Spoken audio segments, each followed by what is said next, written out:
नमस्कार।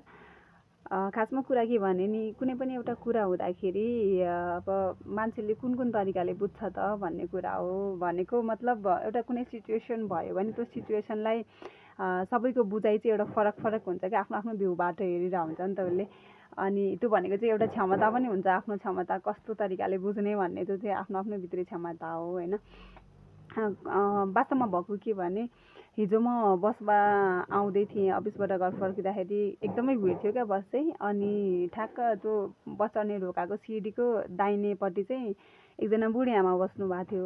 अनि उहाँको छेउमा चाहिँ एकजना यङ एउटा पुरुष मान्छे बस्नु भएको थियो भनौँ न। अनि म उहाँलाई हेरिरहेको थिएँ, म उभिरहेको थिएँ नि त, म उहाँलाई निहालिरहेको थिएँ।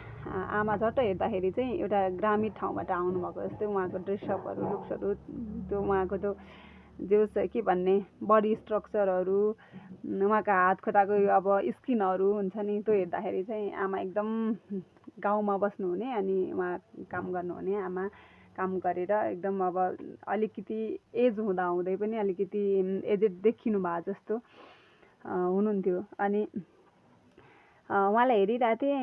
उहाँले एउटा चौबन्दी चोलो र साडी लाउनु भएको थियो, पटुका कस्नु भएको थियो। अनि टक्कै यहाँ एउटा सेतो फेटा पनि बान्नु भएको थियो क्या। हेरिरहेको थिएँ अनि हेर्दै आमाको आँखा दुइटै आँखाबाट चाहिँ बर्र आँसु झऱ्यो क्या। अनि आमाको यो आँखाको मुनि जुन भाग पुरा चाउरी परेको थियो नि, त्यो आँसु चाहिँ ठ्याक्कै त्यो आँखाको चाउरीपनाबाट यता यता यता यता गर्दै त्यो भाग लाग्दै कानतिर भयो क्या। अनि कस्तो मनै कस्तो भयो क्या, किन रुनु भयो होला है आमा, के पिर परेको होला है आमालाई। अनि कस्तो मनमा विभिन्न क्वेसनहरू आइरहेको थियो। अब सोध्दा पनि त मिलेन, अपरिचित आमा होइन। तर नि आमा त आमा नै हो नि त भन्ने लागिरहेको थियो क्या मनमा।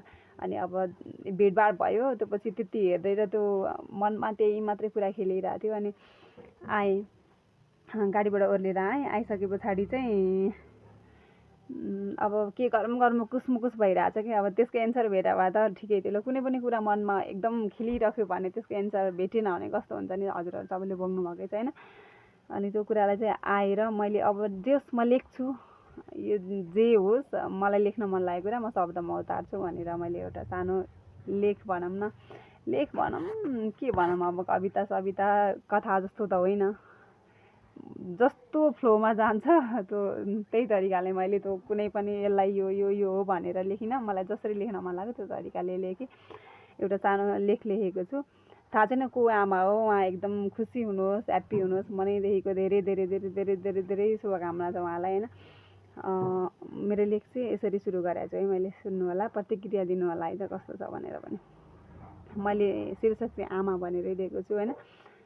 अनि यसरी सुरु गरेको छु है।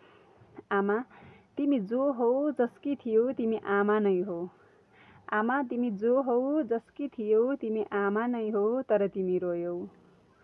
रुन त रोयौ आमा, कतै तिम्री छोरीलाई दाइजो पुगेन कि, कतै तिम्रो छोराले तिमीलाई बुझेन कि, तर तिमी रोयौ।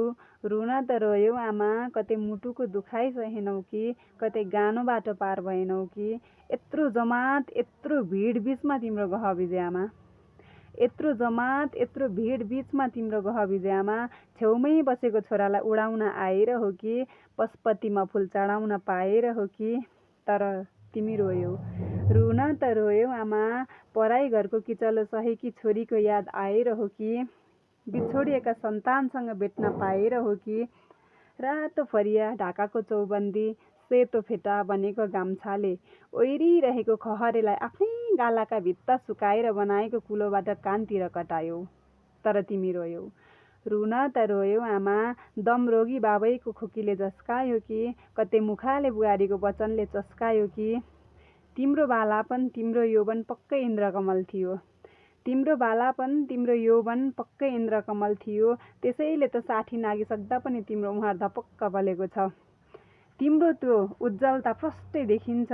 अहिले अकस्मात त्यो उज्यालो मुहारमा औँसीको रात ल्यायौ, तर तिमी रोयौ। रुन त रोयौ आमा, कतै आफ्नै जीवनसँग डरायौ कि, कतै आत्मविश्वास पो हरायौ कि, तर तिमी रोयौ। आमा, तिमी जो हौ जसकी थियौ तिमी आमा नै हो। आमा, तिमी जो हौ तिमी जसकी थियौ तिमी आमा नै हो, तर तिमी रोयौ। धन्यवाद। यति नै छ है त। कस्तो लाग्यो प्रतिक्रिया दिनु होला।